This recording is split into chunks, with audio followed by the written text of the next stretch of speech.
Hey guys, welcome back to my channel. আজকে নিয়ে এসেছি তোমাদের জন্য একটি ছোট্ট ভিডিও নিয়ে। সেটি হচ্ছে আমাদের যে শ্রীমদ্ ভাগবত গীতা, সেই গীতা পাঠ করলে কি ফল লাভ হয় সেই সম্পর্কেই তোমাদের সাথে আমি আজকে আলোচনা করব। তবে শোনো, প্রথম অধ্যায় পাঠ করলে মানব মন প্রবৃত্ত হয়। দ্বিতীয় অধ্যায় পাঠ দ্বারা বুদ্ধি নির্মলতা লাভ করে। তৃতীয় অধ্যায় পাঠে পাপ বিদূরিত হয়। চতুর্থ অধ্যায় পাঠ করিলে ব্রহ্মহত্যা ও স্ত্রী হত্যাজনিত পাপ তৎক্ষণাৎ দূরীভূত হয়। পঞ্চম অধ্যায় পাঠে চৌযজাত পাপ বিনষ্ট হয়। আর ষষ্ঠ অধ্যায় পাঠ করিলে দুর্ভাগ্য নাশ হয়। সপ্তম অধ্যায় পাঠ দ্বারা বুদ্ধি নির্মল হয়। অষ্টম অধ্যায় পাঠ করিলে অভক্ষ ও অপ্রিয়জাত পাপ হইতে মুক্তিলাভ হয়। নবম অধ্যায় পাঠে পৃথিবী দানের তুল্য পুণ্য অর্জিত হয়। দশম অধ্যায় পাঠ দ্বারা সকল পাপ বিনষ্ট হওয়ায় জ্ঞান লাভ হয়।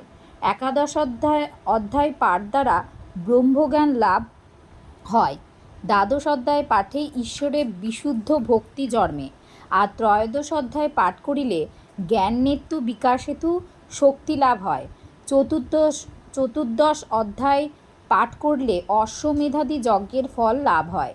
পঞ্চদশ অধ্যায় পঠন দ্বারা নির্মল জ্ঞান লাভ করিয়া যোগী হওয়া যায়। আর ষোড়শ অধ্যায় পাঠ করিলে মানব সংসার বন্ধন হইতে মুক্ত হয়। সপ্তদশ অধ্যায় অধ্যয়ন করিলে ভক্তজন সুনিশ্চিত বাজপেয় নামক যজ্ঞের ফল লাভ করিতে সমর্থ হয় ও ভগবৎ প্রেম লাভ করিয়া মুক্তির জন্য সচেষ্ট হয়। ভক্তি সহকারে অষ্টাদশ অধ্যায় পাঠ করিলে জ্ঞানাঙ্গী দ্বারা তাহার সর্বপাপ বিনষ্ট হওয়ায় নিঃসন্দেহ জীবমুক্ত হয়।